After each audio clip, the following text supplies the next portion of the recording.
Alright, I'm going to do a reading from a book called Might is Right. And when you hear this, I want you to think of the past 2 months. What happened in Oregon. The death of LaBoy. The imprisonment of our men and women, our patriots. I've been meaning to do this for a long time. Read from this. And I think now is the time to do it. There's an interesting story in here. But I have a question. What was, because religion comes up a lot with this. It either helps us or it stands in our way. We always hear when you get smacked across the cheek that you're supposed to turn the other cheek. What was the religion of the hired men that went down there and ambushed LaBoy Finicum? And what God do they serve? I can tell you without reservation what God they serve. Might. Trampling over the weak. Conquest. Even those we see, we would think, well, if we were going to have an enemy that was going to come in and try to steal our land, try to take over our country, it would be a foreign invasion. Well, if this is true, people, if this is always true, why was it written that the oath that was taken by free men and women, in which they personally chose to adhere to, they made the choice to adhere to this oath, to protect the people of the United States from enemies, both foreign and domestic. This was not done by force. They were not forced to take this oath. They have chosen to take this oath. So I'm going to read from Ragnar Redbeards' Might is Right. And really listen to the things that are being said here. And think about what's happened over the last 2 months. Whatsoever a people believeth shall make it free, enslave it, or corrode its very marrow, in strict accordance with natural order. Consequently, if a people place implicit faith in what philosophers teach them, they are liable to be duped. If many nations are so duped, their deception is a menace to the liberty of the world. Free men should never regulate their conduct by the suggestions or dicta of others, for when they do so, they are no longer free. No man ought to obey any contract, written or implied, except he himself has given his personal and formal adherence thereto. When a state of mental maturity and unrestrained liberty, it is only slaves that are born into contracts, signed and sealed by their progenitors. The free man is born free, lives free, and dies free. He is, even though living in an artificial civilization, above all laws, all constitutions, all theories of right and wrong. He supports and defends them, of course, as long as they suit his own end. But if they don't, then he annihilates them by the easiest and most direct method. There is no obligation upon any man to passive obedience when his life, his liberty, and his property are threatened by footpad, assassins, or statesmen.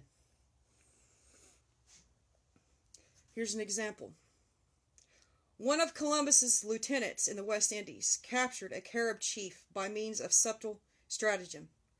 The chief was invited to a feast, and when there, persuaded with honeyed words to don on horseback a set of brightly polished steel manacles, it being cunningly represented to him that the irons were the regalia of sovereignty. He foolishly believed his astute flatterer, and when the chains were firmly clasped around his limbs, he was led away to die of vermin, turning a meal in a Spanish dungeon. What those glittering manacles were to the Indian chieftain, constitutions, laws, moral codes, and Hebrew-dominated civilizations, are to the nations of the earth. Indeed, under the name of progress and social evolution, mankind has been lured into votive dungeons, where it labors unceasingly and for naught, in darkness, despair, and shame. Like the Spanish lieutenant, the masters of the earth first flatter their dupes, in order to more easily enchain them. Who talks nowadays of the sovereign people, without a laugh of derision? And yet, it was once thought to be a term of full significance. Their sovereignty is now acknowledged sham, their freedom a dream, their sovereign people be damned. It is clear, therefore, that the man of a nation that would retain liberty or be really safe must accept no formula as final, must trust in nothing written or unwritten, living or dead, must believe neither in special Jehovahs or weeping saviors, neither in raging devils, nor in devilish philosophies, neither in ghosts, nor in idols, nor in laws, nor in woman, nor in man. O threats of hell and hopes of paradise! One thing at least is certain, the life flies. One thing is certain, and all the rest is lies. The flower that once has bloomed forever dies. He who hath said unto himself, I must believe, I must not question, is not a man, but a mere pusillanimous mental gelding.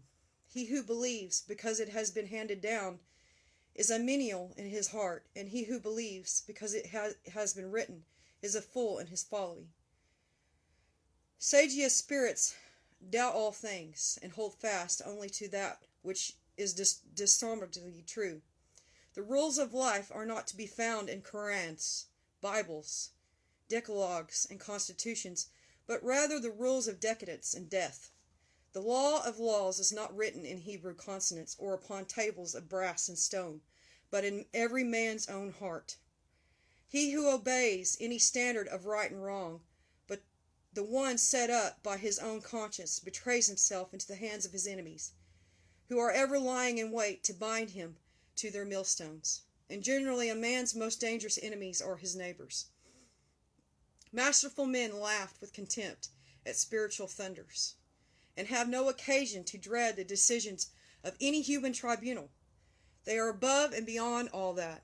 Laws and regulations are only for conquered vassals. The free man does not require them.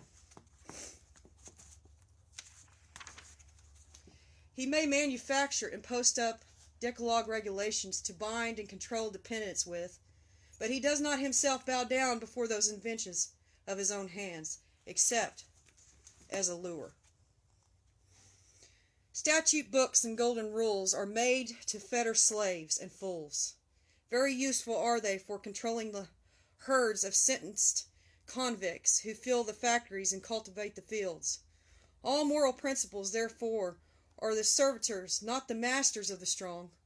Power made moral codes, and power abrogates them. A man is under no obligation to obey anything or anybody. It is only the serving man that must obey, because they are captives by birth, breeding, and conditions. Morals are only required in an immoral community, that is to say, a community held in the state of conquest. Fear God, bridle the spirit, and obey the law is advice most excellent as from a philosopher to a yokel. But when directed in all earnestness at a man of inherent might, he smiles to himself in silent scorn. Full well he knows that in actual life the path to victory and renown does not lie through Gethsemanes, but over fallen enemies, the ruins of rival combines. Although acclamatus, meekness of spirit, is regarded by him as a convenient superstition, very useful for regulating the lives of his servants, his women, and his children, but otherwise inoperative.